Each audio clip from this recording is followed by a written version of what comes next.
കഴിഞ്ഞ 21-ന് മദ്യനയം പുതുക്കുന്നതുമായി ബന്ധപ്പെട്ട് tourism director വിളിച്ച സൂം മീറ്റിംഗിന്റെ ക്ഷണക്കത്ത് പുറത്തു വന്നതോടെ സർക്കാർ ഇനി എന്ത് മറുപടി പറയും എന്നതാണ് എല്ലാവരും കാത്തിരിക്കുന്നത്. ശബ്ദരേഖ പുറത്തു വന്ന ഹോട്ടൽ ഉടമ അസോസിയേഷൻ നേതാവ് കൂടി സർക്കാരിനെ പിന്തുണച്ചാണ് ഇപ്പോൾ രംഗത്തെത്തിയിട്ടുള്ളത്. ഇതോടെ ക്രൈംബ്രാഞ്ച് അന്വേഷണം പോരാ എന്ന നിലപാടിലാണ് UDF. എന്നാൽ പരസ്യ പ്രതിഷേധത്തിന് അവർ ഇനിയും തയ്യാറായിട്ടുമില്ല. ബാർക്കോഴ വിവാദം ആളിക്കത്തുമോ? സ്വാഗതം. സ്പെഷ്യൽ എഡിഷനിലേക്ക് നമ്മോടൊപ്പം അതിഥികളായി കോൺഗ്രസ് വക്താവ് VP സജീന്ദ്രൻ, ഇടത് സഹയാത്രികൻ അഡ്വക്കേറ്റ് ബൽദേവ് സച്ചിദാനന്ദൻ, BJP വക്താവ് C ശിവൻകുട്ടി, മാധ്യമപ്രവർത്തകൻ ജോർജ് പൊടിപ്പാറ എന്നിവർ. ആദ്യം സജീന്ദ്രനിലേക്ക്. സജീന്ദ്രൻ, ഈ കേസിൽ ഇതൊരു റെപ്ലിക്കയാണെന്ന് പറയാം. 2014 നാം കേരളത്തിൽ കണ്ടതാണ്. അത്തരം ഒരു ആരോപണം പുറത്തുനിന്നപ്പോൾ കേരളത്തിലുണ്ടായ രാഷ്ട്രീയ കാലുഷ്യം എത്രമാത്രമായിരുന്നു അറിയാം. പക്ഷേ UDF അതിലേക്കൊരു പ്രത്യക്ഷ സമരത്തിലേക്കോ പ്രതിഷേധത്തിലേക്കോ ഒന്നും പോകുന്നില്ല. ചില ചോദ്യങ്ങൾ ഉന്നയിക്കുക മാത്രമാണ്. എന്തുകൊണ്ടാണ്?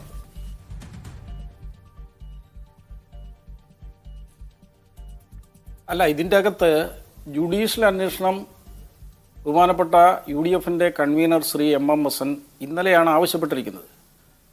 ആ ജുഡീഷ്യൽ അന്വേഷണത്തിലേക്ക് തീരുമാനം പോയില്ല എങ്കിൽ ശക്തമായ സമരമുണ്ടാകും. ആ സമരം കേരളത്തിൽ കോൺഗ്രസ് മാത്രമല്ല UDFൻ്റെ പ്രധാനപ്പെട്ട ഘടകകക്ഷികളായ മുസ്ലിം ലീഗും അതോടൊപ്പം തന്നെ കേരള കോൺഗ്രസ് അടക്കമുള്ള കക്ഷികൾ സ്വാഗതം ചെയ്യുകയും ചെയ്തിട്ടുണ്ട്. ഈ പ്രാവശ്യം മുസ്ലിം ലീഗിൻ്റെ സംസ്ഥാന സെക്രട്ടറി PMS സലാം വളരെ നേരത്തെ തന്നെ ഇതുമായി ബന്ധപ്പെട്ട് ഈ അഴിമതിയുമായി ബന്ധപ്പെട്ട് അദ്ദേഹം തന്നെ പത്രസമ്മേളനം നടത്തി ഇതിനെതിരെ ശക്തമായ പ്രതിഷേധം രേഖപ്പെടുത്തുകയും ഈ അഴിമതി ചൂണ്ടിക്കാണിക്കുകയും ചെയ്തിട്ടുണ്ട്. അപ്പോൾ സമരം എന്ന് പറയുന്നത് ഇവരെന്ത് ആക്ഷൻ എടുക്കാൻ പോകുന്നു എന്നുള്ളതിൻ്റെ അടിസ്ഥാനത്തിലാണ്. ഇപ്പോൾ നടത്താൻ ഉദ്ദേശിക്കുന്ന ഈ അന്വേഷണം എന്ന് പറയുന്നത് പ്രഹസനമാണ്. കാരണം ഇതിലെ മുഖ്യപ്രതി എന്ന് പറയുന്നത് ടൂറിസം മന്ത്രിയാണെന്ന് തെളിഞ്ഞിട്ടല്ലോ. ടൂറിസം മന്ത്രിയും അതേപോലെ തന്നെ തദ്ദേശ സ്വയംഭരണ വകുപ്പ് എക്സൈസ് വകുപ്പ് മന്ത്രിയും രണ്ടുപേരുമാണ് ഇതിൻ്റെ അകത്തെ കക്ഷികളെങ്കിലും ഒന്നാം പ്രതി നമ്മളെല്ലാം കഴിഞ്ഞ ദിവസം വരെ പ്രതീക്ഷിച്ചിരുന്നത് എക്സൈസ് വകുപ്പ് മന്ത്രിയാണെന്നാണ്. എന്നാൽ ഇപ്പോൾ നമുക്ക് മനസ്സിലാക്കാൻ കഴിഞ്ഞത് ഓരോ ദിവസം കഴിയും തോറും തെളിവുകൾ പുറത്തു വരുമ്പോൾ ടൂറിസം മന്ത്രിയുടെ ഉത്സാഹവും അദ്ദേഹത്തിൻ്റെ ഇടപെടലും അദ്ദേഹത്തിൻ്റെ നിർദ്ദേശവും ഒക്കെ കാണുമ്പോൾ ഇതിൻ്റെ നയങ്ങൾ മാറ്റാനും ഇത് തിടുക്കപ്പെട്ട് ഇതിൻ്റെ എല്ലാ ഏർപ്പാടുകളും നടത്തുവാനും ഈ ടൂറിസം മന്ത്രി നേരിട്ടിടപെട്ടു എന്നുള്ളതിൻ്റെ എല്ലാ തെളിവുകളാണ് പുറത്തു വന്നുകൊണ്ടിരിക്കുന്നത്. അപ്പോൾ ഒരു കാരണവശാലും മരുമകൻ്റെ വകുപ്പിൽ ഈ നടക്കുന്ന അഴിമതികൾ അല്ലെങ്കിൽ മരുമകൻ ഡയറക്റ്റായിട്ട് ഇൻവോൾവ്ഡ് ആയിട്ടുള്ള ഈ അഴിമതി ആരോപണം ഒരു കാരണവശാലും അമ്മായിപ്പനായ മുഖ്യമന്ത്രി ഈ അന്വേഷണം പ്രഹസനമാക്കി മാറ്റുകയുള്ളൂ. അപ്പോൾ ഞങ്ങൾ ആവശ്യപ്പെടുന്നത് എന്താ?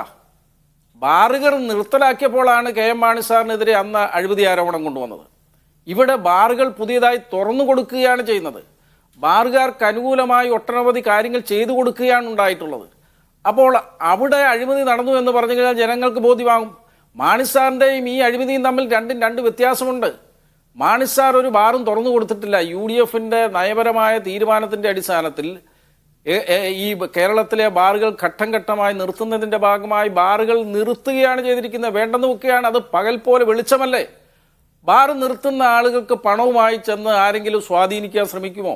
ബാറുകൾ നിർത്തലാക്കിയ ഞാനൊരു കാര്യം പറയാം. ഞാൻ തെരഞ്ഞെടുപ്പിൽ മത്സരിച്ചപ്പോൾ ഒരു ബാറിൻ്റെ ലൈസൻസ് ഉണ്ടായിരുന്ന ആൾ എന്നോട് പറഞ്ഞത്, ഞങ്ങളുടെ കുടുംബമോ ഞങ്ങളുമായി ബന്ധപ്പെട്ട് നിൽക്കുന്ന ഒരാളോ നിങ്ങൾക്ക് ഒരു രീതിയിലുള്ള സഹായം ചെയ്യുകയില്ല, വോട്ട് പോലും ചെയ്യുകയില്ല. അതായത് ഒരു ബാർ നടത്തിക്കൊണ്ടിരിക്കുമ്പം ബാറുകാരനും അദ്ദേഹത്തിൻ്റെ വീട്ടുകാരും മാത്രമല്ല, ആ ബാറിലുള്ള ജീവനക്കാർ, അവരെ ആശ്രയിച്ച് കഴിയുന്ന ഒട്ടനവധി കുടുംബങ്ങൾ എന്ന് പറയുമ്പോൾ അവിടെ മുട്ട സപ്ലൈ ചെയ്യുന്നവരുണ്ട്, സോഡ സപ്ലൈ ചെയ്യുന്നവരുണ്ട്, മിനറൽ വാട്ടർ സപ്ലൈ ചെയ്യുന്നവരുണ്ട്, അതുപോലെ തന്നെ പിക്കിൾ സപ്ലൈ ചെയ്യുന്നവരുണ്ട്, അവിടേക്ക് വരുന്ന ഓട്ടോറിക്ഷ വാഹനങ്ങളുണ്ട്, ഈ ട്രാൻസ്പോർട്ടിങ് ആകുന്നുണ്ട്. ഇവരെ എല്ലാം ഞങ്ങൾ സ്വാധീനിച്ചിരിക്കുകയാണ്. ഒരു കാരണവശാലും UDF വോട്ട് ചെയ്യരുത്, LDFനെ വോട്ട് ചെയ്യാവുള്ളൂ. അങ്ങനെ പറയുന്ന ഈ ബാർ മുതലാളിമാർ ഒരു കാരണവശാലും ഞങ്ങളെ ഒരു കാരണവശാലും സഹായിച്ചിട്ടുമില്ല. അവരാണ് യഥാർത്ഥത്തിൽ കേരളത്തിൽ ഒന്നാം പിണറായി സർക്കാർ വരാനുള്ള പ്രധാനപ്പെട്ട കാരണം. അവർ കേരളത്തിൽ അവരുടെ സമ്പത്ത് മുഴുവൻ LDF ഗവൺമെൻറ് വരുന്നതിനായിട്ട് അവർ വിനിയോഗിച്ചു. അവരുടെ എല്ലാ സ്വാധീനവും വിനിയോഗിച്ചു. ഒരു കാരണമാണ്, എല്ലാ കാരണവും ഞാൻ പറയുന്നില്ല. അപ്പോൾ എന്റെ ക്വസ്റ്റ്യൻ പർട്ടിക്കുലർ ആയിട്ട് ഇതിന്റെ അന്വേഷണവുമായി ബന്ധപ്പെട്ടാണ്. ഈ ജുഡീഷ്യൽ അന്വേഷണം നിങ്ങൾ പറയുന്നത് എന്തുകൊണ്ടാണ് ഒരു കേന്ദ്ര ഏജൻസി അന്വേഷിക്കണമെന്ന് പറയാത്തത്? അല്ല, കേന്ദ്ര ഏജൻസി അന്വേഷണം ആദ്യം പറയേണ്ടതല്ലോ. ഞാനൊരു കാര്യം പറയാം. ജുഡീഷ്യൽ അന്വേഷണം എന്ന് പറയുമ്പോൾ ഒരുപക്ഷെ സിറ്റിംഗ് ജഡ്ജിയെ കിട്ടില്ലായിരിക്കും, എങ്കിലും റിട്ടയർഡ് ജഡ്ജിമാരാണെങ്കിൽ പോലും ഒരു പരിധിവരെ നിഷ്പക്ഷമായി അവരുടെ റിപ്പോർട്ട് ഉണ്ടാകുമെന്നുള്ളതാണ് ഞങ്ങളുടെ വിശ്വാസം. ഇപ്പോൾ ക്രൈംബ്രാഞ്ച് അന്വേഷിക്കാൻ പോകുന്നു എന്ന് പറയുന്നു. ക്രൈംബ്രാഞ്ച് അന്വേഷിക്കാൻ പോകുന്ന നാളെ ഈ പറയുന്ന മെസ്സേജ് ഇട്ട ബാർ സംഘടനയുടെ അനുമോനെ ചോദ്യം ചെയ്യാൻ പോകുന്നു, തെളിവെടുക്കാൻ പോകുന്നു എന്നൊക്കെ പറയുന്നത് കേട്ടു. നാളെ ചിലപ്പോൾ തെളിവെടുക്കുമായിരിക്കും. ആ തെളിവുകളും അദ്ദേഹം പറയുന്ന മൊഴികളുമല്ല ഇന്നലെ അദ്ദേഹം ഫേസ്ബുക്കിലിട്ട അതേ സാധനം ഇപ്പോൾ CPM എഴുതി കൊടുക്കുന്നേ അദ്ദേഹം പറയുള്ളൂ. അത് അതേപടി വിശ്വസിച്ചുകൊണ്ട് ഈ ക്രൈംബ്രാഞ്ച് ഉദ്യോഗസ്ഥൻ മധുസൂദൻ എന്ന് പറയുന്ന തിരുവനന്തപുരത്ത് SP-ക്ക് ചുമതല കൊടുത്തു എന്ന് പറയുന്നു. അദ്ദേഹത്തോട് ഇവർ പറയുന്ന അതേ മൊഴികളെ കൊടുക്കുള്ളൂ. അത് അതേപടി പകർത്തിക്കൊണ്ടു പോകുന്ന ഒരു നടപടി മാത്രമേ ക്രൈംബ്രാഞ്ച് ഉദ്യോഗസ്ഥനും ചെയ്യുകയുള്ളൂ. കാരണം ആഭ്യന്തര വകുപ്പ് കൈയാളുന്ന മുഖ്യമന്ത്രി പിണറായി വിജയന്റെ കുടുംബത്തിലെ അംഗമായ ഭാര്യയുടെ ഭർത്താവായ മുഹമ്മദ് റിയാസ് എന്ന് പറയുന്ന മന്ത്രിയാണ് ഇതിൻ്റെ അകത്ത് ഒന്നാം പ്രതി.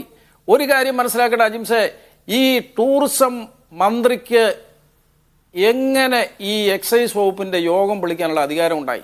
ശരി, എക്സൈസ് വകുപ്പിന്റെ യോഗമല്ല, എക്സൈസ് വകുപ്പിന്റെ യോഗമല്ല, അത് ഹോട്ടൽ ഉടമകളുടെ യോഗമാണെന്നാണല്ലോ ഇപ്പോൾ വരുന്നത്. എക്സൈസ് വകുപ്പിന്റെ യോഗമല്ലല്ലോ, ഹോട്ടലുകൾ ടൂറിസവുമായി ബന്ധപ്പെട്ടാണ്. അതെ, ആര് പറയുന്നു?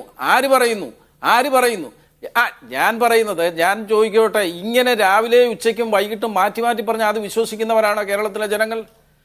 ആ യോഗം നടന്നതെന്നാന്ന് അങ്ങേക്ക് അറിയാമല്ലോ. ആ യോഗം നടന്നത് സൂം മീറ്റിംഗ് ആയിട്ടാണ്. സൂം മീറ്റിംഗിൽ പറയുന്നുണ്ട്, അജണ്ട പറയുന്നുണ്ട്, അതിന്റെ തെളിവ് സഹിതം പ്രതിപക്ഷ നേതാവ് പുറത്തുവിട്ടല്ലോ. ടൂറിസ്റ്റ് സബ്ജക്റ്റ് അല്ലെങ്കിൽ അജണ്ട ടൂറിസം എന്നെഴുതിയിരുന്നെങ്കിൽ ഞങ്ങളത് വിശ്വസിച്ചേനെ. അവിടെ പോളിസി മാറ്റർ എക്സൈസ് ആയിട്ടുള്ള ബന്ധപ്പെട്ടുള്ള കാര്യങ്ങളാണ് എഴുതി വെച്ചിരുന്നത്. അപ്പോൾ ഈ ടൂറിസം മന്ത്രി എന്ന് പറയുന്ന ആള് സൂപ്പർ മുഖ്യമന്ത്രി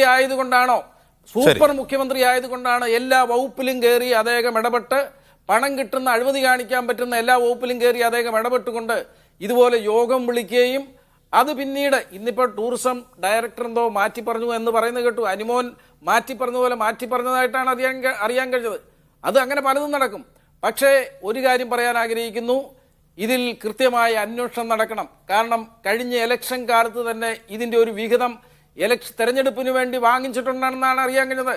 CPM-ന്റെ 20 ലോകസഭാ മണ്ഡലങ്ങളിലും ഈ ബാർ മുതലാളിമാരിൽ നിന്നും പണം വാങ്ങിയിട്ട് ഈ തെരഞ്ഞെടുപ്പിന്റെ കോഡ് ഓഫ് കോണ്ടാക്ട്സ് കഴിയുമ്പോൾ തന്നെ നിങ്ങൾക്ക് വേണ്ട സമയപരിധി നീട്ടിത്തരുമെന്നും ട്രൈഡേ ഒഴിവാക്കി തരുമെന്നും അതിന്റെ നടപടിക്രമങ്ങൾ ഞങ്ങൾ വേഗത്തിൽ പൂർത്തീകരിച്ച് തരാമെന്നും പറഞ്ഞ് പണമൊക്കെ വാങ്ങിച്ചുകൊണ്ട് പോയി. ഇനിയിപ്പോ നടക്കുമോ ഇല്ലോ എന്നുള്ള കണ്ടറിയണം. പത്രമാധ്യമങ്ങളിൽ ചർച്ച മദ്യനയം മാറ്റുന്നത് നമുക്ക് കണ്ടറിയണം. അഡ്വക്കേറ്റ് ബൽദേവ്, മദ്യനയം മാറ്റുന്നത് സർക്കാർ ചർച്ച ചെയ്തിട്ടില്ല. ഇതായിരുന്നു CPM സംസ്ഥാന സെക്രട്ടറി, എക്സൈസ് വകുപ്പ് മന്ത്രി, ടൂറിസം മന്ത്രി എന്നിവരുടെ പ്രതികരണം. ഇവിടെ ടൂറിസം ഡയറക്ടർ തന്നെ യോഗം വിളിക്കുകയാണ്. അതിൻ്റെ അജണ്ടയായി പറയുന്നത് ഈ പറയുന്ന ലിക്വർ പോളിസി മാറ്റവുമായി ബന്ധപ്പെട്ടാണ്. ഇനി എന്ത് പറയും സർക്കാർ? ഇത് യഥാർത്ഥത്തിൽ മന്ത്രിമാർ മാറി എന്ന് അന്വേഷിക്കേണ്ട ഒരു ഗുരുതരമായ ആരോപണമല്ലേ? ബഹുമാനപ്പെട്ട MM ഹസ്സൻ കഴിഞ്ഞ UDF മന്ത്രിസഭയിൽ ഇതിന്റെ ഉപസമിതിയുടെ കൺവീനറായി. ആ ഉപസമിതിയിൽ ഞാനും അതിലത്തെ ഒരു അംഗമായിരുന്നു. ബഹുമാനപ്പെട്ട R ബാലകൃഷ്ണപിള്ളയ്ക്ക് അതിലത്തെ അംഗമായിരുന്നു.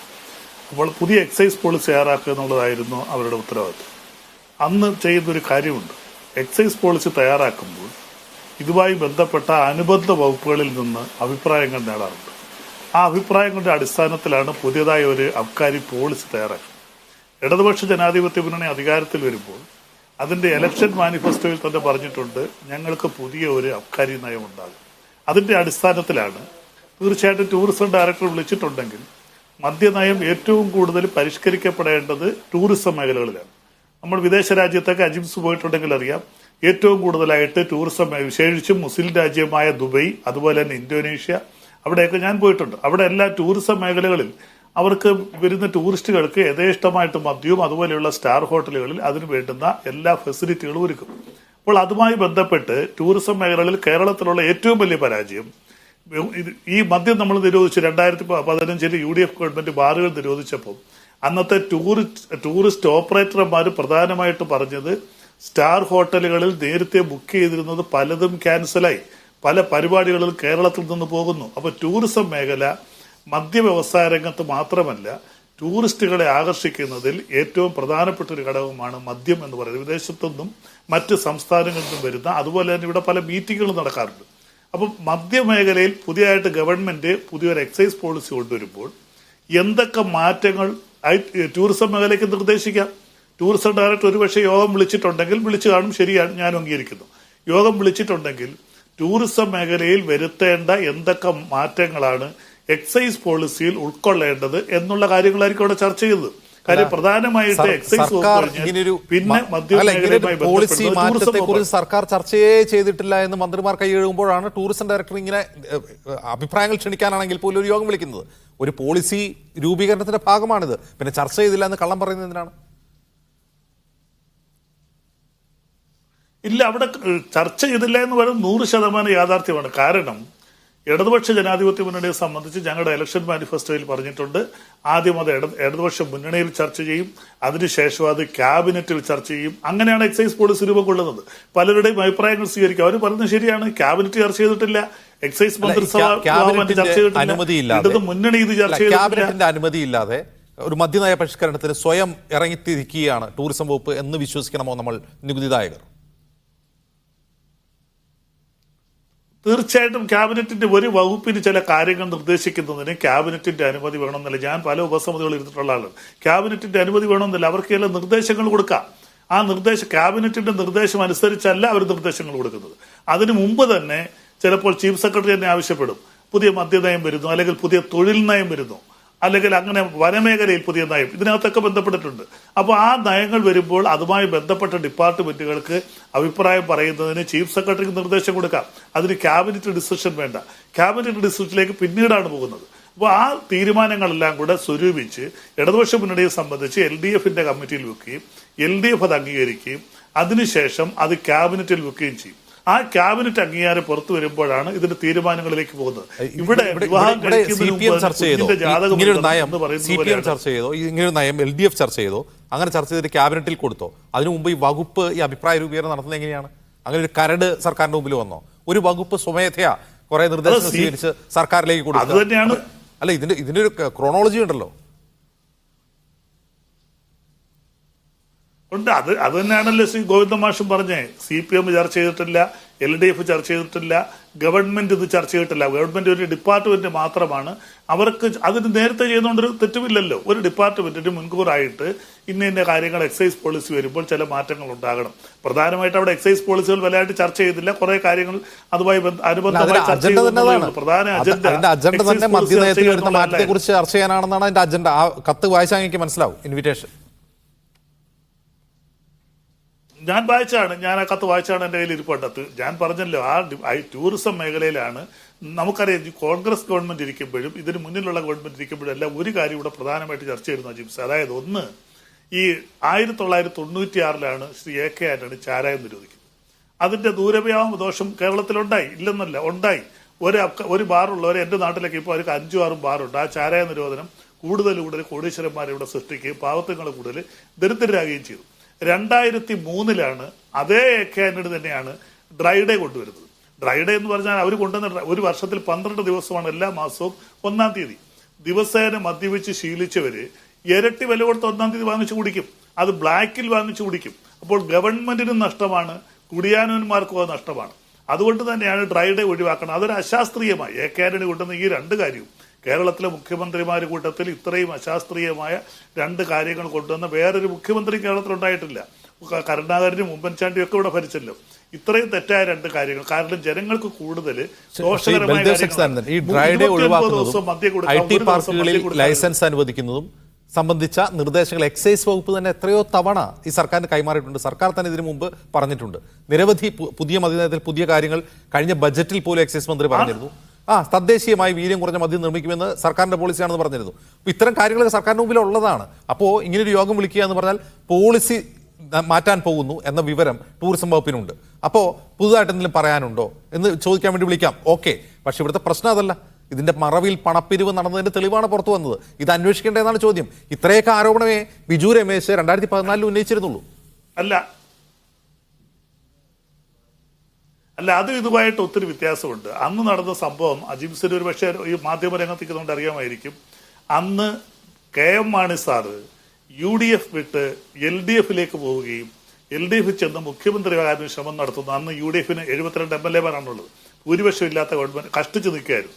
അങ്ങനെ വന്നപ്പോൾ അത് ഇന്റലിജൻസ് റിപ്പോർട്ട് വരികയും ആ റിപ്പോർട്ടിന്റെ അടിസ്ഥാനത്തിൽ മാണി സാർ പോകാതിരിക്കാൻ മാണി സാറിന്റെ പുറത്ത് UDF നേതാക്കന്മാർ, അദ്ദേഹം പേരെടുത്ത് തന്നെ പറഞ്ഞിട്ടുണ്ട്, ഞാനത് പറയുന്നില്ല പേര്, ഇന്നാരാണ് എനിക്കെതിരെ ഈ ആരോപണം കൊണ്ടുവന്നത്, കോൺഗ്രസിന്റെ കേരളത്തിലെ ഏറ്റവും പ്രമുഖനായ നേതാവാണ് ആരോപണം കൊണ്ടുവന്നതെന്ന് മാണി സാർ തന്നെ പറഞ്ഞു. അത് ഇടതുപക്ഷം ഏറ്റെടുക്കുകയായിരുന്നു. പിന്നെ ഇവിടെ നേരത്തെ ബാറിന്റെ കാര്യം പറഞ്ഞു.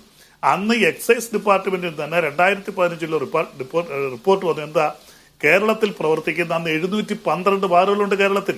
ആ 712 ബാറിൽ ഏതാണ്ട് 400ഓളം ബാറുകൾ വെറും പെട്ടിക്കട പോലെയാണ്, അത് നിർത്തലാക്കണം. ആ റിപ്പോർട്ടിന്റെ അടിസ്ഥാനത്തിലാണ് അന്ന് UDF ഗവൺമെന്റ് തീരുമാനമെടുത്തു.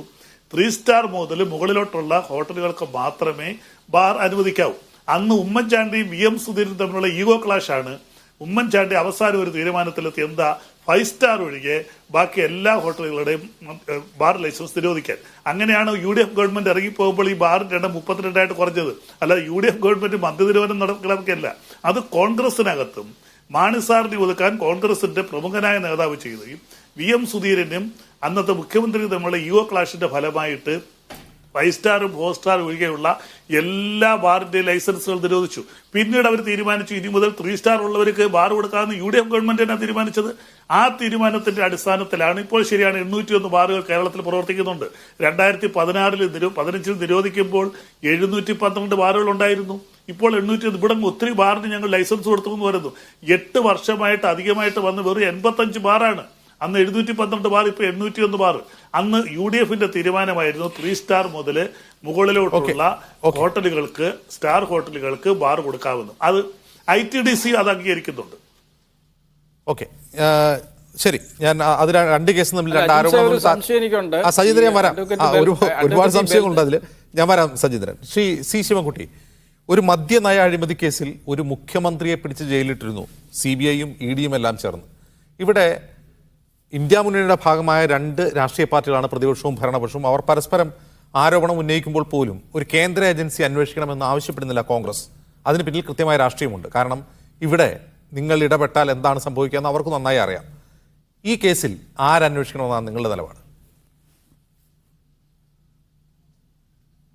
ഞങ്ങൾ അജിംസെ വളരെ വ്യക്തമായി ഞങ്ങളുടെ അഭിപ്രായം പറഞ്ഞിട്ടുണ്ട്. ഞങ്ങളുടെ സംസ്ഥാന അധ്യക്ഷൻ വളരെ വ്യക്തമായി പറഞ്ഞു, കേന്ദ്ര ഏജൻസി അന്വേഷിക്കണം. കേന്ദ്ര ഏജൻസി അന്വേഷിച്ചാൽ മാത്രമേ ഇതുമായി ബന്ധപ്പെട്ട വ്യക്തമായ വിവരങ്ങൾ പുറത്ത് വരികയുള്ളൂ. ഇത് ഞങ്ങളുടെ ഔദ്യോഗികമായ നിലപാടാണ്. ഇപ്പോൾ എൻ്റെ ബഹുമാനപ്പെട്ട പ്രിയങ്കരനായിട്ടുള്ള ഇടതുപക്ഷ സഹയാത്രികൻ ഇവിടെ പറയുന്നത് കേട്ടാൽ വളരെ വിചിത്രമായി തോന്നുകയാണ്. ഇത് എൻ്റെ സാർ, ഞാനൊന്ന് പറഞ്ഞോട്ടെ, കഴിഞ്ഞ UDF സർക്കാരിൻ്റെ കാലത്ത് KM മാണിക്കെതിരെ ബിജു രമേശ് നടത്തിയിട്ടുള്ള വെളിപ്പെടുത്തലിന് തുല്യം തന്നെയാണിതും. ഇതിലെന്താ വ്യത്യാസമുള്ളത്?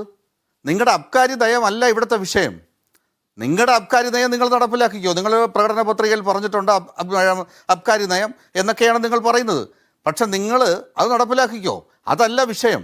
വിഷയം ഇവിടെ കോടിക്കണക്കിന് രൂപയുടെ അഴിമതി, ബാർ കോഴയുമായി ബന്ധപ്പെട്ടിട്ട് അതിന് തുല്യമായ രീതിയിലുള്ള കോടിക്കണക്കിന് രൂപയുടെ അഴിമതി അനുമോൻ നടത്തിയിരിക്കുന്നു.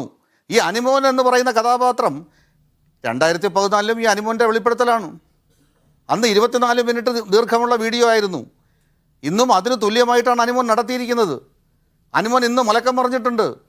മലക്കം പറഞ്ഞതിൻ്റെ പിന്നിൽ മാർക്സിസ്റ്റ് പാർട്ടിയും നിങ്ങളുടെ മുഖ്യമന്ത്രിയുമാണ്, റിയാസാണ്, രാജേഷാണ് മന്ത്രിമാരായിട്ടുള്ള. എന്താ സംശയം അക്കാര്യത്തിൽ? നിങ്ങൾ ആരെയാണ് കബളിപ്പിക്കുന്നത്? എൻ്റെ പ്രിയ സുഹൃത്തെ, ഞാൻ വളരെ വ്യക്തമായി ചോദിക്കുകയാണ്. ഇന്ന് കഴിഞ്ഞ ദിവസം വന്നിട്ടുള്ള അനുമോൻ്റെ വീഡിയോ ക്ലിപ്പ് താങ്കൾ കേട്ടിട്ടുണ്ടാവുമല്ലോ. ഇതിന് തുല്യം തന്നെയാണ് 2014. ഞാൻ വീണ്ടും ആവർത്തിക്കുകയാണ്, നിങ്ങൾ എന്ത് അന്വേഷണമാണ് പറയുന്നത്? നിങ്ങൾ അന്വേഷിക്കുന്നത് ക്രൈംബ്രാഞ്ച്. ഈ ക്രൈംബ്രാഞ്ചിലെ നിങ്ങൾ അന്വേഷിക്കുന്ന ഉദ്യോഗസ്ഥനായിരുന്നറിയോ? ശ്രീ മധുസൂദനൻ. ഈ മധുസൂദനായിരുന്നറിയോ? ഈ മധുസൂദനാണ് മേയറിൻ്റെ കത്ത് വിവാദവും അതുപോലെ AKG സെൻ്ററിലെ പടക്കമേറും അന്വേഷിച്ചത്. അന്വേഷണം എവിടെ ചെന്ന് നിൽക്കുമെന്ന് എല്ലാവർക്കും അറിയാം. നിങ്ങൾ എന്തിനാണ് മധുസൂദനെ ഏൽപ്പിച്ചത്? മധുസൂദനെ ഏൽപ്പിച്ചത് നിങ്ങളുടെ സൗകര്യത്തിന് വേണ്ടി അന്വേഷിക്കാൻ മാത്രമാണ്. ഇത് എല്ലാ ജനങ്ങളുടെ സംശയം എന്താ? ജനങ്ങളുടെ ആശങ്ക എന്താണ്? ഈ ബാർ വിഷയവുമായി ബന്ധപ്പെട്ടിട്ട് കോടിക്കണക്കിന് രൂപയുടെ അഴിമതിയാണ് കേരളത്തിൽ നടക്കാൻ പോകുന്നത്. ഈ യോഗത്തിൻ്റെ തീരുമാനം വളരെ വ്യക്തമായി അനുമോൻ വളരെ വീഡിയോ ക്ലിപ്പിൽ പറഞ്ഞിട്ടുണ്ട്. ഞാൻ ചോദിച്ചോട്ടെ, 2014 KM മാണിക്കെതിരെ ഇതേ തരത്തിലാണല്ലോ ഉന്നയിച്ചത്. അന്ന് CPM എന്ത് നിലപാടെടുത്തു? അന്ന് CPM എടുത്ത നിലപാട് കേരളത്തിൻ്റെ തെരുവുകൾ മുഴുവൻ നിങ്ങൾ സ്തംഭിപ്പിച്ചില്ലേ? അതിന് തുല്യമല്ലേ സുഹൃത്തെ? അപ്പൊ അതുകൊണ്ട് സി. നിങ്ങൾ ശിവൻകുട്ടി, വളരെ ഇത് വ്യക്തമായി ഈ കേന്ദ്ര ജനങ്ങളുടെ ഏജൻസി മുമ്പിൽ അന്വേഷിക്കണമെന്ന് ബോധ്യപ്പെടുത്താൻ- BJP-യുടെ സംസ്ഥാന അധ്യക്ഷൻ ആവശ്യപ്പെടുമ്പോൾ ഒരു പ്രശ്നം, ഇതൊരു അഴിമതി കേസാണെങ്കിൽ ഈ അഴിമതി കേസിൽ സംസ്ഥാനത്തൊരു FIR വേണം. അതിനുശേഷം അത് കേന്ദ്ര ഏജൻസി അന്വേഷണമെങ്കിൽ ഇവിടുന്ന് ശുപാർശ വേണം. അത് അന്വേഷിക്കണമെങ്കിൽ ഇവിടെ അന്വേഷണം നടക്കണം. ഒന്ന്, ഇവിടെ ഒരു അഴിമതി നടന്നതായി തെളിവില്ല. അഴിമതിക്കുള്ള നീക്കം മാത്രമേ ഉള്ളൂ, പണപ്പിരിവ് നടന്നു എന്നേ ഉള്ളൂ. അത് പോലീസ് അന്വേഷിച്ചാലും പണപ്പിരിവ് നടന്നോ ഇല്ലേ, ഈ പണം കൈമാറിയോ ഇല്ലേ എന്ന് അവർക്ക് അന്വേഷിക്കാൻ പറ്റും. കൈമാറി എന്നതിന് തെളിവ് വന്നാൽ, അങ്ങനെ ഒരു ആരോപണം വന്നാൽ മാത്രമാണ് അത് അഴിമതി കേസാവുക. ഈ പല കാരണങ്ങൾ കൊണ്ടും കേന്ദ്ര ഏജൻസി ഇങ്ങോട്ട് വരാൻ പ്രശ്നമുണ്ട്. ഡൽഹിയിൽ അന്വേഷിച്ചതുപോലെയല്ല, ഡൽഹി പോലീസ് കേന്ദ്രത്തിന് കീഴിലാണ്. അല്ല അജിംസെ ഞാൻ ഈ സൂചിപ്പിച്ചു വന്ന ഒരു കാര്യം, ഈ ക്രൈംബ്രാഞ്ച് അന്വേഷണം ഞാൻ പറയുന്നത് കേൾക്കുന്നുണ്ടോ? കേൾക്കാം ശിവൻകുട്ടി പറഞ്ഞു. കേൾക്കാൻ സാധിക്കുന്നുണ്ടോ? കേൾക്കാം. ഹലോ, കേൾക്കാം ശിവൻകുട്ടി പറഞ്ഞു. അജിംസെ ഇപ്പോൾ നടക്കുന്ന അന്വേഷണം ഉണ്ടല്ലോ, അതിലെ ആ ശബ്ദരേഖ അനിമോൻ്റെത് ക്ലിയർ ആണോ എന്ന് തെളിയിക്കാൻ ഇവർ ചണ്ഡീഗഡിലാണ് അയക്കാൻ പോകുന്നത്. ചണ്ഡീഗഡിലേക്ക് അയച്ചു വരുമ്പോഴത്തേക്കും ഇവിടുത്തെ സ്ഥിതി എന്താവും? ഇന്ന് അനിമോൻ മലക്കം പറഞ്ഞിട്ടുണ്ട്. ഞാൻ ഈ പറഞ്ഞു വരുന്നത്, കേന്ദ്ര ഏജൻസിയെ അന്വേഷിക്കാൻ വന്നാൽ ഇവിടുത്തെ എല്ലാ സംഭവങ്ങളും പുറത്തു വരും. അത് നന്നായിട്ടറിയാം LDF-നും UDF-നും രണ്ടുപേർക്കും അറിയാം. ഈ അരവിന്ദ് കെജ്രിവാളിൻ്റെ വഴിയാണ് കേരളത്തിൻ്റെ മുഖ്യമന്ത്രി സ്വീകരിക്കാൻ പോകുന്നത്. അരവിന്ദ് കെജ്രിവാൾ എന്താണോ ചെയ്തത് അത് തന്നെയാണ് കേരളത്തിൻ്റെ മുഖ്യമന്ത്രിയും ചെയ്യാൻ പോകുന്നത്. ഇത് കേരളത്തിൻ്റെ മുഖ്യമന്ത്രി അറിഞ്ഞുകൊണ്ട് തന്നെയാണ്. അതുകൊണ്ടിന്റെ പേർക്ക് അഴിമതിയുടെ ശൃംഖല തന്നെ കേരളത്തിലുണ്ട്. അതുകൊണ്ട് ആരോപണത്തെക്കുറിച്ചല്ല, ഈ കേന്ദ്ര ഏജൻസി അന്വേഷിക്കണമെന്ന് BJP സംസ്ഥാന അധ്യക്ഷൻ ആവശ്യപ്പെട്ടാൽ പോലും അതിന് സാധിക്കില്ല സാങ്കേതികമായും നിയമപരമായും.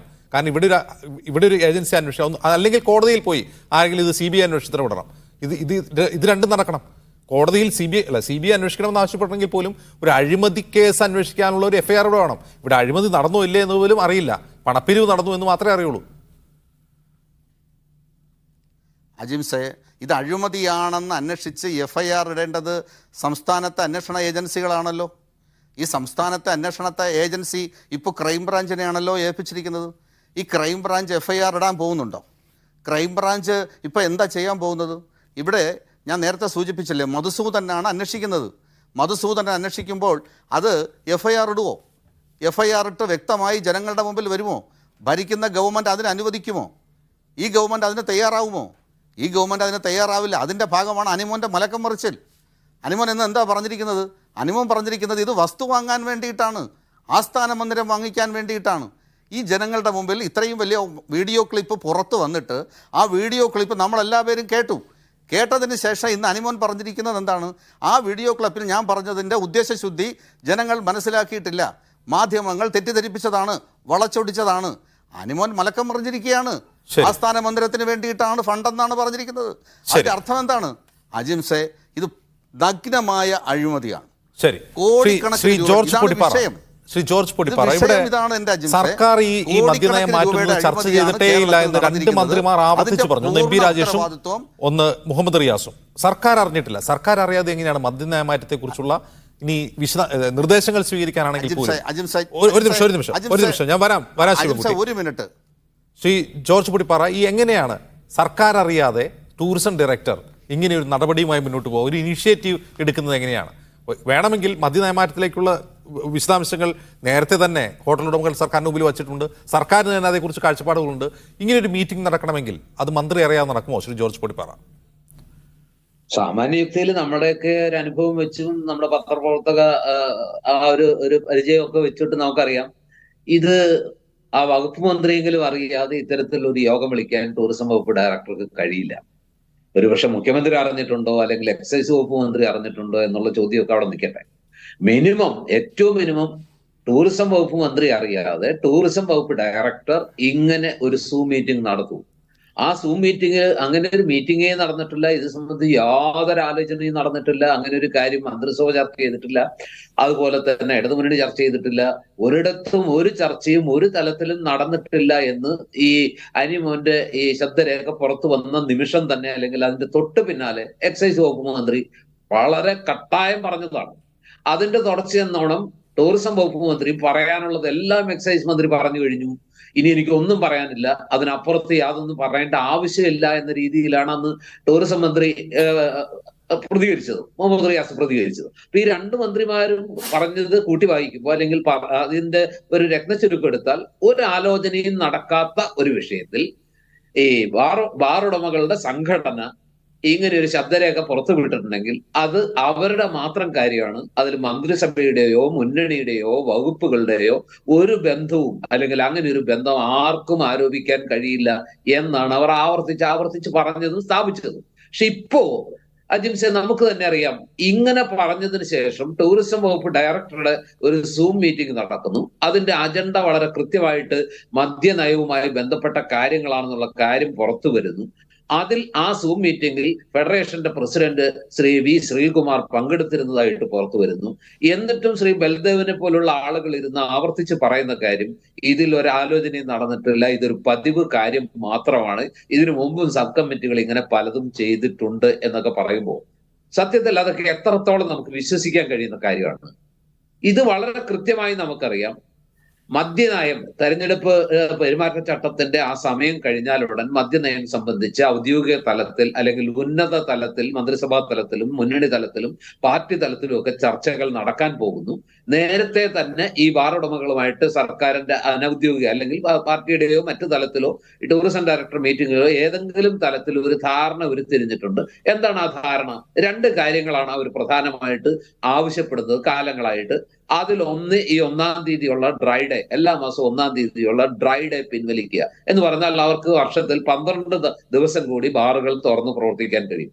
രണ്ടാമത്തെ കാര്യം, രാത്രി 11 മണി വരെ എന്നുള്ള സമയം 12 മണി വരെ ആക്കുക. അപ്പോൾ ദിവസവും ഓരോ മണിക്കൂർ വീതം ബാറുകളുടെ പ്രവർത്തന സമയത്തിൽ ദൈർഘ്യം കൂടും. ഈ രണ്ട് കാര്യങ്ങളാണ് ബാർ ഉടമകൾ കാലങ്ങളായിട്ട് ആവശ്യപ്പെടുന്നത്. ഈ കാര്യങ്ങൾ നടത്തിയെടുക്കാം അല്ലെങ്കിൽ ഈ കാര്യങ്ങൾ അംഗീകരിക്കാം എന്ന രീതിയിലുള്ള ഒരു പൊതുധാരണ ഈ സർക്കാർ തലത്തിൽ തന്നെ ഉരുത്തിരിഞ്ഞിരുന്നു എന്നാണ് എല്ലാ സൂചനകളും നമുക്ക് കിട്ടുന്നത് അല്ലെങ്കിൽ പുറത്തു വരുന്നത്. ആ പുറത്തു വരുന്ന സൂചനകൾ കൂട്ടി വായിച്ചാൽ തത്വത്തിൽ ഒരു ധാരണ ഉണ്ടായിട്ടുണ്ട്. പക്ഷെ അത് ചുമ്മാ നടക്കില്ല. ഇപ്പൊ അനുമോന്റെ ശബ്ദരേഖ പരിശോധിച്ചാൽ അനുമോൻ പറയുന്ന ഒരു വാചകം വളരെ ക്രൂഷ്യലാണ്.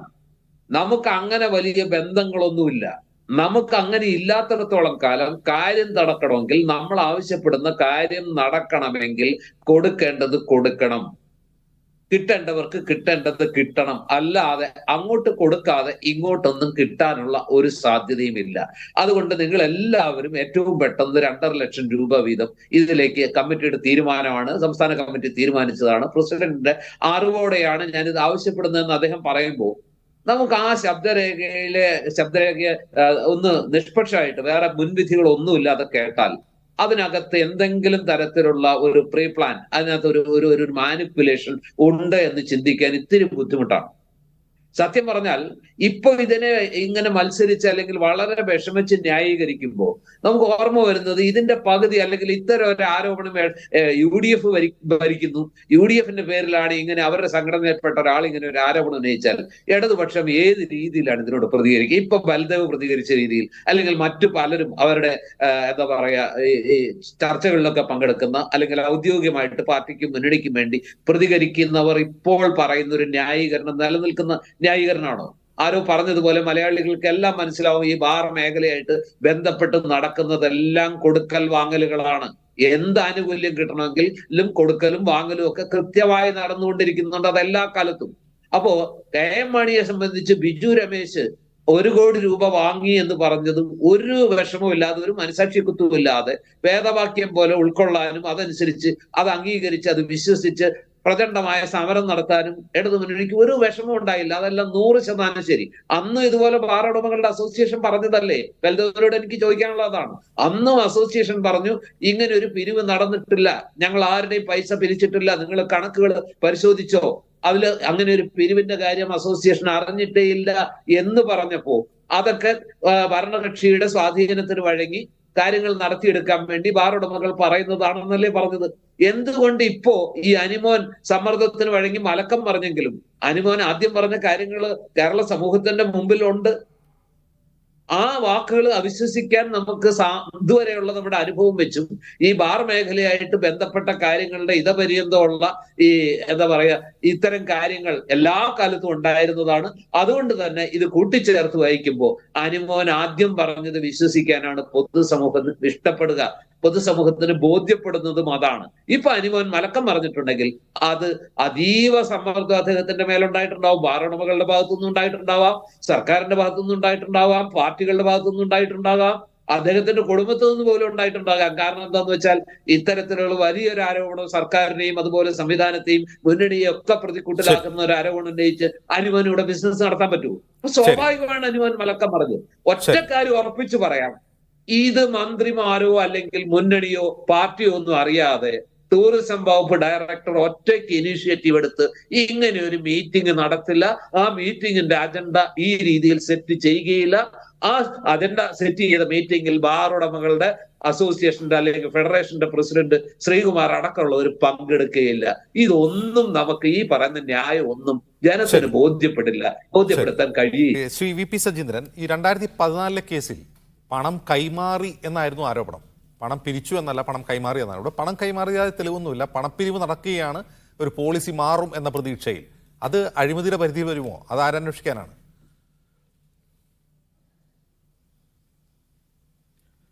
അല്ല, അത് സംബന്ധിച്ച് അജിംസ ഞാൻ നേരത്തെ പറഞ്ഞു.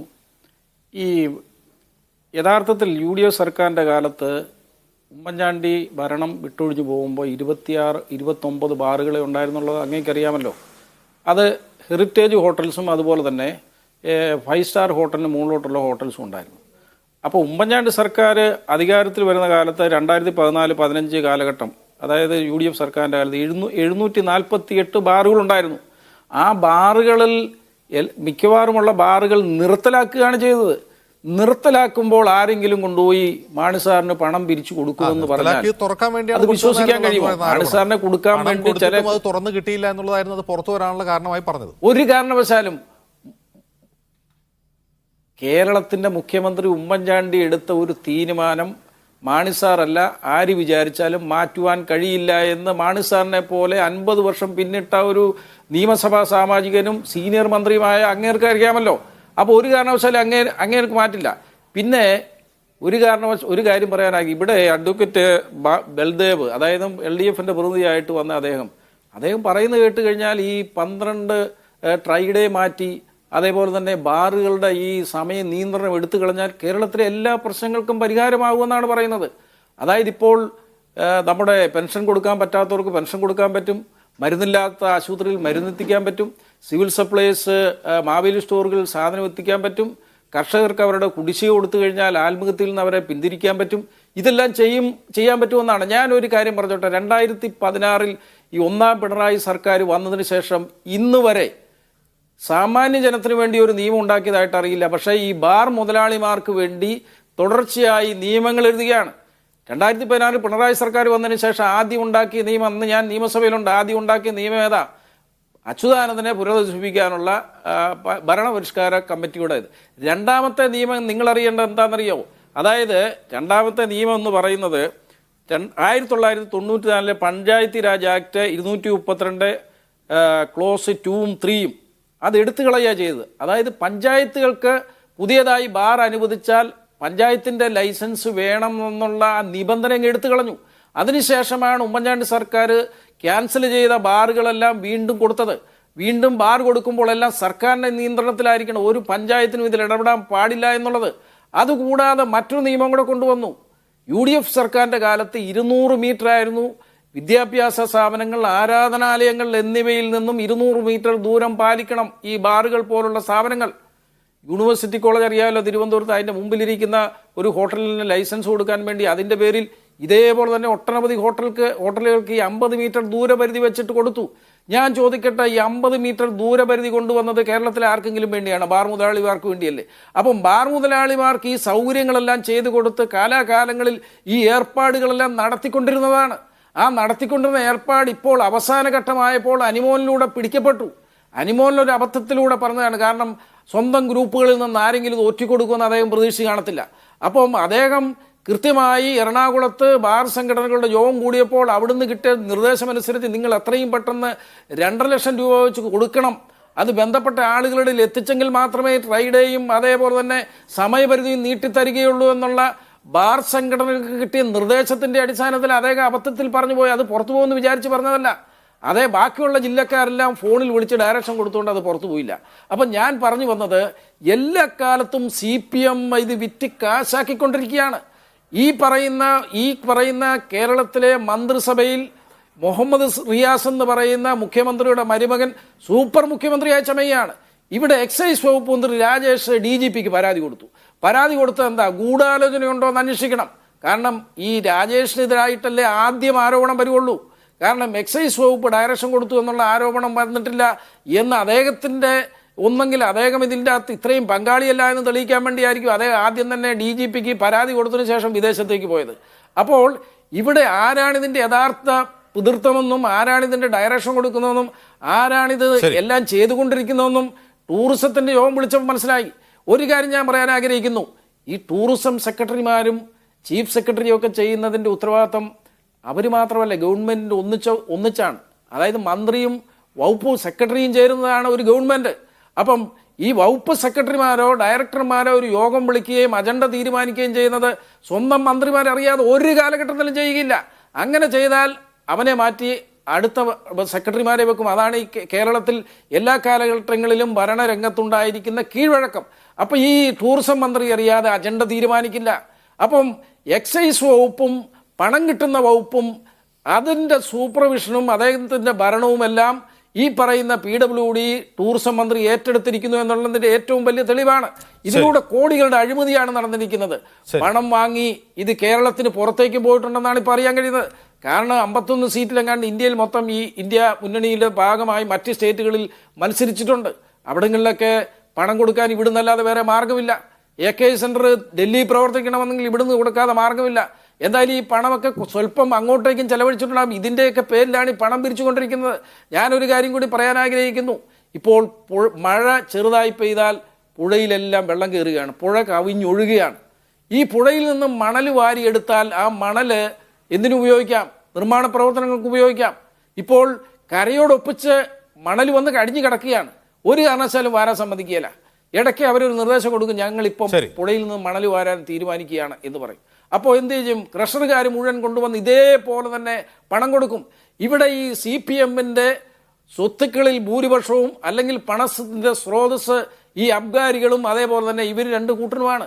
ഇവരെ പിഴിഞ്ഞെടുക്കുകയാണ്, ഇവരെ പേടിപ്പിക്കുകയാണ്. യാതൊരു മാർഗവുമില്ലാതെ ഈ അഴിമതി എന്നതിന്റെ ഡെഫിനിഷൻ, അഴിമതിയുടെ നിർവചനമൊക്കെ മാറിയിട്ട് കുറെ കാലമായി. കാരണം അഴിമതി എന്ന് പറയുന്നത് ആരെങ്കിലും കൊണ്ട് പണം കൊടുക്കുക, അത് കൈയോടെ വാങ്ങുക എന്നുള്ളതല്ല. പല രീതിയിൽ അഴിമതി നടക്കുന്നുണ്ട്. ഒരു പോളിസി എടുക്കുമ്പോൾ ആ പോളിസിയുടെ ഗുണഭോക്താക്കൾ ആരാണ്? അങ്ങനെ ഒരു പ്രത്യേക ഗ്രൂപ്പിന് ഗുണം ലഭിക്കുന്ന രീതിയിൽ പോളിസി മാറ്റുന്നത് പോലും ഒരു തരത്തിൽ അഴിമതിയാണ്. അതിന് മെറ്റീരിയൽ ആയിട്ടുള്ള ബെനിഫിറ്റ് കിട്ടിയോ ഇല്ലേ, പാർട്ടി ഫണ്ടിലേക്ക് പണം വന്നോ ഇല്ലേ, പണം പിരിച്ചോ ഇല്ലേ എന്നുള്ളത് പ്രസക്തമല്ല.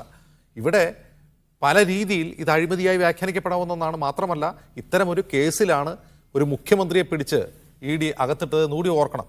ശ്രീ ബൽദേവ്, കൈക്കൂലി വാങ്ങിക്കുന്നത് മാത്രമല്ല, കൂട്ടുനിൽക്കുന്നതും അനുകൂലമായ നിലപാടെടുക്കുന്നതെല്ലാം അഴിമതിയുടെ പരിധിയിൽ വരുന്നതാണ്. ഇവിടെ ഒരു കാര്യം നമ്മൾ ഓർക്കേണ്ടത്, ഈ ഗവൺമെന്റ് പുതിയ ബാർ കൊടുക്കുന്നതിന് നോംസ് കൊണ്ടുവന്നിട്ടില്ല. ആ നോംസ് കൊണ്ടുവന്നത് ശ്രീ ഉമ്മൻചാണ്ടിയുടെ ഗവൺമെന്റാണ്. കേന്ദ്ര ടൂറിസം ഡിപ്പാർട്ട്മെന്റ് തീരുമാനിക്കുന്ന രീതിയിലുള്ള 3 സ്റ്റാർ ഫെസിലിറ്റിയോ അതിന് മുകളിലോട്ടുള്ള ഹോട്ടലുകൾക്കോ ബാർ കൊടുക്കും എന്ന് തീരുമാനിച്ചത് 2015-16 ശ്രീ ഉമ്മൻചാണ്ടിയുടെ ഗവൺമെന്റാണ്. ആ തീരുമാനമാണ് ഇപ്പോഴും നടപ്പിലാക്കിക്കൊണ്ടിരിക്കുന്നത്. 3 സ്റ്റാർ ഫെസിലിറ്റിയോ അതിന് മുകളിലോട്ടുള്ള ഹെറിറ്റേജ് ഹോട്ടലുകൾക്കോ 4 സ്റ്റാർ 5 സ്റ്റാറുകൾക്ക് ബാർ അനുവദിക്കുന്നു. അപ്പോൾ ഞങ്ങൾ ഭരിക്കുമ്പോൾ 24 ബാറേ ഉണ്ടോ എന്ന് പറയുന്നത് ശരിയല്ല. അന്ന് ഒരു പ്രത്യേക സാഹചര്യത്തിൽ എക്സൈസ് ഡിപ്പാർട്ട്മെന്റിന്റെ നിർദ്ദേശം അനുസരിച്ച് ഈ ബാറുകൾക്ക് ടൂറിസം ഡിപ്പാർട്ട്മെന്റിന്റെ യാതൊരു വിധമായ യോഗ്യതകളുമില്ല. 5 സ്റ്റാറിനും അതിന് മുകളിലോട്ടുള്ള ഹോട്ടലുകൾക്ക് മാത്രമേ കൊടുത്തിരുന്നുള്ളൂ പറഞ്ഞുകൊണ്ട് വസ്തുതയില്ലാത്ത കാര്യങ്ങൾ പറയരുത്. 5 സ്റ്റാറിനും അതിന് മുകളിലോട്ടുള്ളതും പ്ലസ് ഹോട്ടലിനും പറഞ്ഞോട്ടെ. അങ്ങ് വന്നിരുന്ന വസ്തുതയില്ലാത്ത കാര്യങ്ങൾ പറയരുതേ. UDF ഗവൺമെന്റ് തീരുമാനിച്ചത് അല്ലല്ല 3 സ്റ്റാറിന് മുകളിലോട്ടുള്ളവർക്ക് ബാർ കൊടുക്കാമെന്ന് തീരുമാനിച്ചത് അന്ന് കേരളത്തിൽ 3 സ്റ്റാർ ഹോട്ടലുകൾ വളരെ കുറവാണ്. ആ തീരുമാനം നിലനിന്ന് പിന്നീട് വന്ന എല്ലാ ഹോട്ടലിന്റെ കരുനാഗപ്പള്ളി താലൂക്കിലുണ്ട് ആ ഹോട്ടലുകൾക്ക് ബാർ നഷ്ടപ്പെടുകയും അവരൊക്കെ 3 സ്റ്റാർ ആക്കി മാറ്റി. കരുനാഗപ്പള്ളി തന്നെ 3 ബാർ ഹോട്ടലുകൾ ഇപ്പോൾ ഉള്ളത് 3ഉം 3 സ്റ്റാർ ആക്കി മാറ്റി. അവർക്ക് നേരത്തെ ബാർ ഉണ്ടായിരുന്നു, അത് UDF ഗവൺമെന്റ് ഇപ്പോൾ നഷ്ടപ്പെട്ടു. അത് അന്ന് തന്നെ തിരിച്ചു കൊടുക്കുന്നതിന് അന്ന് വന്ന ആരോപണം ഒരു ബാറിന് 1 കോടി രൂപ വെച്ച് ചോദിച്ചു എന്നാണ്. അതവിടെ നിൽക്കട്ടെ, വാങ്ങിച്ചോ ഇല്ലയോ എന്നുള്ളത് നമുക്കത് അറിയില്ല. പക്ഷേ പണം ചോദിച്ചു എന്നുള്ളത് യാഥാർത്ഥ്യമാണ്. ഈ അടുത്ത സമയത്ത് ഈ ബാർ ഹോട്ടൽ ഉടമകളുടെ സംസ്ഥാന കമ്മിറ്റി കൂടിയപ്പോൾ അവിടെ ഒരു സംഘർഷം ഉണ്ടായി. അത് വാർത്ത പുറത്തു വന്നത് എന്തായിരുന്നു? തെരഞ്ഞെടുപ്പ് ഫണ്ടുമായി ബന്ധപ്പെട്ട് അവർ ഓരോ ബാർ മുതലാളിമാരുടെ കയ്യിൽ നിന്ന് ലക്ഷക്കണക്കിന് രൂപ വാങ്ങിക്കുകയും ഇത് പല പാർട്ടികൾക്കും കൊടുത്തിട്ടില്ല, അത് പിരിച്ചവർ തന്നെ എടുത്തു എന്നൊരാരോപണം അവർ തമ്മിൽ ഉന്നയിക്കുകയുണ്ടായി. അവിടെ സംഘർഷം ഉണ്ടായി, അത് കയ്യേറ്റം വരെ എത്തി ഈ ബാർ മുതലാളിമാരുടെ. അപ്പോൾ അതുപോലെ തന്നെ ഇപ്പോൾ പറയുന്ന 2.5 ലക്ഷം രൂപ അദ്ദേഹത്തിന്റെ സംസാരത്തിൽ ഈ 2.5 ലക്ഷം രൂപ പാർട്ടി ബാർ മുതലാളിമാരിൽ നിന്ന് ഒരു തരത്തിലുള്ള സംഭാവന പോലും സ്വീകരിക്കാത്ത പാർട്ടിയാണെന്നാണോ? അങ്ങനെയൊന്നും പറഞ്ഞോളല്ലേ? അല്ലല്ല, ഞാൻ പറയില്ല. ബാർ മുതലാളിമാരിൽ നിന്നല്ല, കേരളത്തിൽ പ്രവർത്തിക്കുന്ന എല്ലാ രാഷ്ട്രീയ പാർട്ടികളും കാലാകാലങ്ങളിൽ പ്രവർത്തനങ്ങൾ നടത്തുമ്പോഴും ഇലക്ഷൻ ആയാലും മറ്റു പ്രക്ഷോഭങ്ങൾക്കും സംഭാവന സ്വീകരിക്കാറുണ്ട്. ഞങ്ങളുടെ പാർട്ടി ഒരു ചെറിയ പാർട്ടിയാണ്, ഞങ്ങളും സംഭാവന സ്വീകരിക്കാറുണ്ട്. അതിനകത്തും തർക്കമൊന്നുമില്ല, എതിർത്തിട്ട് കാര്യമില്ല. എല്ലാ രാഷ്ട്രീയ പാർട്ടികൾക്കും പ്രവർത്തിക്കണമെന്നുണ്ടെങ്കിൽ അതിന് ഫണ്ട് വേണം. അത് പല മുതലാളിമാർക്കല്ലേ പണം കൊടുക്കാൻ പറ്റും, പാവപ്പെട്ടവന് പണം കൊടുക്കാൻ പറ്റില്ലല്ലോ. പിന്നെ മറ്റൊരു കാര്യം ബഹുമാനപ്പെട്ട ശ്രീ സജീന്ദ്രൻ പറഞ്ഞത്, ശ്രീ തോമസ് ഐസക്ക് ഒരു ബജറ്റ് അവതരിപ്പിക്കുമ്പോൾ ഇവിടുത്തെ ഡാമുകളിലും മറ്റ് ആറ്റിലും മറ്റു ഭാഗങ്ങളിലുമുള്ള മണല് എടുത്തു കൊടുക്കാമെന്നും പറഞ്ഞ് നമുക്ക് വലിയ സാമ്പത്തികം ഉണ്ടാവും, അത് അദ്ദേഹം ബജറ്റിൽ ഉൾക്കൊള്ളിച്ചിരുന്നു. അന്ന് ഇവിടുത്തെ പ്രതിപക്ഷം പറഞ്ഞത് ഇത് അന്ന് രമേശ് ചെന്നിത്തലയായിരുന്നു പ്രതിപക്ഷ നേതാവ്, ഇത് വലിയ അഴിമതിയാണ് നടക്കാൻ പോകുന്നത് ഈ ഡാമുകൾ കേന്ദ്രീകരിച്ചുള്ള. തോമസ് ഐസക് അന്ന് അതിനെ വിമർശിക്കുകയും ചെയ്തു. ഡാമിലെ മണൽ വാരൽ സാങ്കേതികമായി തന്നെ പരാജയമാണ്, പുഴയിലെ മണൽ വാരുന്ന കാര്യമാണ് തെളിഞ്ഞു. അത് അല്ല, പുഴയിലുമല്ല ഇപ്പോഴെന്താ സംഭവിക്കുന്നത്? ഇപ്പം നമുക്കറിയാം, ഈ പുഴയിലും എല്ലാം മണൽ വാരാതെ കിടന്ന് പുഴയെല്ലാം അടഞ്ഞു, വെള്ളത്തിൻ്റെയൊക്കെ സ്വാഭാവികമായ നാച്ചുറലായിട്ടുള്ള ഫ്ലോ നശിച്ചുകൊണ്ടിരിക്കുന്നു. കെട്ടിടങ്ങൾ പടിഞ്ഞു പുഴ നികത്തിയുമൊക്കെ പോകുന്നു. അതങ്ങനെ പോട്ടെ. അപ്പോൾ അതുകൊണ്ട് ഈ അഴിമതി എന്ന് പറയുന്നത് ഞങ്ങൾ അത്ര പരിശുദ്ധന്മാരാണ് എന്ന് കോൺഗ്രസ് നേതാക്കന്മാർ പറഞ്ഞാൽ, അഴിമതിയിൽ ഏറ്റവും കൂടുതൽ അബ്കാരി കോൺട്രാക്ടർമാരിൽ നിന്ന് കോടിക്കണക്കിന് രൂപ കൈക്കൂലി വാങ്ങിച്ചിട്ടുള്ളവർ അവരാണ് എന്ന് വിചാരിച്ച് ഇടതുപക്ഷക്കാർ വാങ്ങിച്ചാലും അഴിമതി തന്നെയാണ്. സംഭാവനയും അഴിമതിയാണെങ്കിൽ അത് അന്വേഷിക്കണം. ക്രൈംബ്രാഞ്ച് അന്വേഷിച്ചാൽ മതിയോ എന്ന് അന്വേഷിക്കണം, തർക്കമൊന്നുമില്ല. അല്ല, ഇവിടെ എന്താ അന്വേഷിക്കേണ്ടത്? ഒരു ശബ്ദരേഖ അല്ല ജിംസ്, ഒരു സെക്കൻഡ് ഇവിടെ ഒരു ശബ്ദരേഖ വെച്ചോണ്ട് എന്തോ അന്വേഷിക്കാന്? ഞങ്ങൾ 2.5 ലക്ഷം രൂപ എല്ലാവരും തരണമെന്നൊരു ശബ്ദരേഖ പുറത്തു വന്നിരിക്കുന്നു. അതിനകത്ത് എന്താ അഴിമതി, എന്താണ് അന്വേഷിക്കേണ്ടത്? പോളിസി തിരുത്താൻ വേണ്ടി സർക്കാർ യോഗം വിളിച്ച സ്ഥിതിക്ക് അത് അന്വേഷിക്കേണ്ടതാണ്. സബ്സ്റ്റാൻഷിയേറ്റ് ചെയ്യുന്ന ഒരു തെളിവാണ് പുറത്തു വന്നത്. ഈ യോഗം നടന്നിട്ടുണ്ട് എന്നുള്ള തെളിവ് സബ്സ്റ്റാൻഷിയേറ്റ് ചെയ്യുന്നത് തന്നെയാണ്. ഇത് അന്വേഷിച്ച് കണ്ടുപിടിക്കുന്നതാണ് നടന്നോ ഇല്ല എന്നുള്ളതൊക്കെ. ശ്രീ ശിവൻകുട്ടി, ഇവിടെ ഞാൻ മുമ്പ് ചോദിച്ച ചോദ്യം ആവർത്തിക്കുകയാണ്. ഈ കേന്ദ്ര ഇടപെടൽ അത് കേരളത്തിൽ UDF-ഉം LDF-ഉം അതിനെ എതിർക്കുക തന്നെ ചെയ്യും. അതുകൊണ്ടാണ് ജുഡീഷ്യൽ അന്വേഷണം പ്രത്യേകമായി വേണമെന്ന് UDF പറയുന്നത്. അങ്ങനെ ഒരു കേന്ദ്ര ഏജൻസി അന്വേഷിക്കാൻ വരുന്നതിനെ UDF-ഉം അനുകൂലിക്കുന്നുണ്ടാവില്ല. ഇവിടെ പക്ഷേ ഒരു അഴിമതി കേസിൽ FIR വരണം. അഴിമതി കേസ് അന്വേഷിക്കുന്നത് വിജിലൻസ് ആണ്. അങ്ങനെ ഒരു നീക്കം നിങ്ങൾ പ്രതീക്ഷിക്കുന്നുണ്ടോ? അല്ല, പിന്നെ അജിംസെ, അഴിമതി കേസിൽ വിജിലൻസ് അന്വേഷിക്കില്ല എന്ന് വളരെ വ്യക്തമായി ഇന്ന് പറഞ്ഞിട്ടുണ്ട്. ഇവിടെ അന്വേഷിക്കുന്നത് ക്രൈംബ്രാഞ്ചാണ്. ക്രൈംബ്രാഞ്ച് ഇക്കാര്യത്തിൽ അന്വേഷണം നടത്തി എങ്ങനെയാണ് അവസാനിപ്പിക്കാൻ പോകുന്നതെന്ന് എല്ലാവർക്കും ഒരു ധാരണയുമുണ്ട്. ഇവിടെ എൻ്റെ പ്രിയ സുഹൃത്ത് ഇടത് സഹയാത്രികൻ ഇവിടെ സൂചിപ്പിച്ചത് എന്താണ്? ഒരു ശബ്ദരേഖയിൽ എന്ത് തെളിവാണുള്ളത് എന്നാണ്. പിന്നെ എന്തിനാണ് അദ്ദേഹം ഇത്രയും നേരം സംസാരിച്ചപ്പോൾ ചർച്ചയിൽ സംസാരിച്ചത് എന്താണ്? ഡ്രൈ ഡേ വന്നാൽ 1 വർഷത്തിൽ 12 ദിവസം തലേ ദിവസം ഇഷ്ടം പോലെ മദ്യം വാങ്ങിച്ച് കുടിക്കുകയാണ്. എന്നെ ആ ഡ്രൈ ഡേ എടുത്ത് മാറ്റിക്കൂടെ? അപ്പോൾ ഇതൊക്കെ ഇടത് സഹയാത്രികൻ അദ്ദേഹം തന്നെയാണ് ഈ വിഷയം ഇവിടെ അവതരിപ്പിക്കുന്നതും. ഈ വിഷയത്തിൽ അദ്ദേഹം ചർച്ചയിൽ അദ്ദേഹത്തിന് പറയാവുന്ന കാര്യങ്ങൾ പറയുമ്പോൾ തന്നെ വ്യക്തമാണ് ഇക്കാര്യത്തിൽ 2 മന്ത്രിമാർക്ക് റിയാസിനും രാജേഷിനും ഇക്കാര്യത്തിൽ വളരെ ബന്ധമുണ്ട്. അവരറിഞ്ഞുകൊണ്ട് തന്നെയാണ് ഈ കാര്യങ്ങൾ നടന്നിട്ടുള്ളത്. മുഖ്യമന്ത്രിക്ക് ഇക്കാര്യത്തിൽ നേരിട്ട് പങ്കുണ്ട്. മാർക്സിസ്റ്റ് പാർട്ടിയുടെ സംസ്ഥാന സെക്രട്ടറി അറിഞ്ഞുകൊണ്ട് തന്നെയാണ് ഈ കാര്യങ്ങൾ നടന്നിട്ടുള്ളത്. ഇവിടെ വളരെ വ്യക്തമായിട്ടുള്ള മറ്റൊരു വിഷയം, IT പാർക്കുകളിൽ മദ്യശാലകൾ അനുവദിക്കാൻ നിയമസഭയുടെ സബ് കമ്മിറ്റി അനുവദിച്ചിരിക്കുന്നു. ഇത് ഇടതുപക്ഷ ജനാധിപത്യ മുന്നണിയുടെ ഏത് അബ്കാരി നയമാണ്? 10 ലക്ഷം രൂപ ഫീസ്. 10 ലക്ഷം രൂപ ഫീസ് നിശ്ചയിച്ചിരിക്കുന്നു. ഇലക്ഷൻ കോഡ് കഴിഞ്ഞാൽ ഉടൻ തന്നെ ഇത് പ്രഖ്യാപനം വരുന്നു. ഇത് ഏത് നയമാണ്? അപ്പോൾ IT പാർക്കുകൾ മുഴുവൻ മദ്യശാലകളാവുകയാണ്. ഇവിടെ ഇടതുപക്ഷ ജനാധിപത്യ മുന്നണിയുടെയും പിണറായി വിജയൻ സർക്കാരിൻ്റെ നയം എന്താണ്? അബ്കാരി നയം ഞങ്ങൾക്ക് പ്രത്യേകം ഉണ്ടെന്നാണ് പറയുന്നത്. ഞങ്ങൾ ആലോചിച്ചു കൊണ്ടിരിക്കുന്നു, നടപ്പിലാക്കുകയാണ് ഓരോ ദിവസം. എൻ്റെ അജിംസെ ഒന്ന് പരിശോധിച്ചാൽ മതി. ഓരോ ജംഗ്ഷനിൽ ഒരു നിയമവുമില്ലാതെ കോളേജുകളോ സ്കൂളുകളോ ദേവാലയങ്ങളോ ഒന്നും പരിഗണിക്കാതെ എല്ലാ ഹോട്ടലുകൾക്കും ബാർ ലൈസൻസ് കൊടുത്തിരിക്കുകയാണ്. ശരി. അപ്പോൾ ഇതിൻ്റെ അർത്ഥം വളരെ വ്യക്തമാണ്. ഇവിടെ വന്നിട്ടുള്ള ആ വീഡിയോ ക്ലിപ്പ് അനിമോൻ തന്നെയാണ് 2014 ഇതേ വീഡിയോ ക്ലിപ്പ് അവതരിപ്പിച്ചിട്ടുള്ളത്. അനിമോൻ ചെറിയ മീനൊന്നും അല്ല. ശരി. അനിമോൻ വലിയ മീനാണ്. ഇക്കാര്യത്തിൽ വളരെ വ്യക്തമായ അഴിമതിയുണ്ട്. തെരഞ്ഞെടുപ്പിന് വേണ്ടി ഉണ്ടാക്കുന്ന ഫണ്ടാണ്. ആ ഫണ്ടിൽ കോടികളുടെ, ഞാൻ അജിംസെ നിർത്തരുത്, ഇതിനകത്ത് ഇടതുപക്ഷ ജനാധിപത്യ മുന്നണിയുടെ പ്രതിനിധി ഇവിടെ അവതരിപ്പിക്കുന്നത് വസ്തുതകൾക്ക് നിരക്കാത്ത കാര്യമാണ്. എന്താണ് ഒരു ഗവൺമെൻറ്റിൻ്റെ പ്രതിനിധിക്ക് അവരുടെ നയം എന്തുകൊണ്ട് പറഞ്ഞുകൂടാ? എന്തുകൊണ്ടാണ് ജനങ്ങളെ ഒളിപ്പിച്ചു വയ്ക്കുന്നത്? UDF ഇക്കാര്യത്തിൽ ഇവിടെ നടത്തുന്ന ഒരു ഗീർവാണ പ്രസംഗമൊന്നും ജനങ്ങൾ വിശ്വസിക്കാൻ പോകുന്നില്ല. 2014 UDFും ഇത് തന്നെയാണ് ചെയ്തിട്ടുള്ളത്. അതുകൊണ്ട് തന്നെയാണ് അജിംസെ ഞങ്ങൾ വളരെ വ്യക്തമായി പറയുന്നത്, കേന്ദ്ര ഏജൻസി വരും. കേന്ദ്ര ഏജൻസി വരും. കേരളത്തിൽ അന്വേഷിച്ചാൽ ഇത് തെളിയില്ല എന്നാണ് നിങ്ങളുടെ വാദം. ജോർജ് പൊടി പറയുടെ ശിവൻകുട്ടി ചൂണ്ടിക്കാട്ടുന്ന ഒരു പ്രശ്നം, ഈ IT പാർക്കുകളിൽ മദ്യശാലകൾ അനുവദിക്കുന്നത് എന്തിനാണ് എന്നൊരു ക്വസ്റ്റ്യൻ ഉണ്ടല്ലോ. IT പാർക്കുകൾ തൊഴിലിടമാണ്. ഒരു തൊഴിലിടത്തിൽ മദ്യമുണ്ടെങ്കിലേ അവിടെ ജോലി ചെയ്യാൻ കഴിയൂ എന്ന് പറയുന്നത് ശരിക്കും IT പ്രൊഫഷണലുകളെ കളിയാക്കുന്നതിന് തുല്യമല്ലേ? ഇതിന്റെ എല്ലാം വരികൾക്കിടയിലൂടെ വായിച്ചാൽ നമുക്ക് മനസ്സിലാവുന്നത് എന്താ? സർക്കാരിന്റെ ഏറ്റവും വലിയ വരുമാന മാർഗങ്ങളിൽ ഒന്നാണ് മദ്യവിൽപ്പന. ഒരുപക്ഷെ ഇന്ത്യയിൽ മറ്റൊരു സംസ്ഥാനവും ഇത്രത്തോളം അതിന്റെ ധനാഗമ മാർഗമായിട്ട് മദ്യവിൽപ്പനയെ ആശ്രയിക്കുന്നില്ല.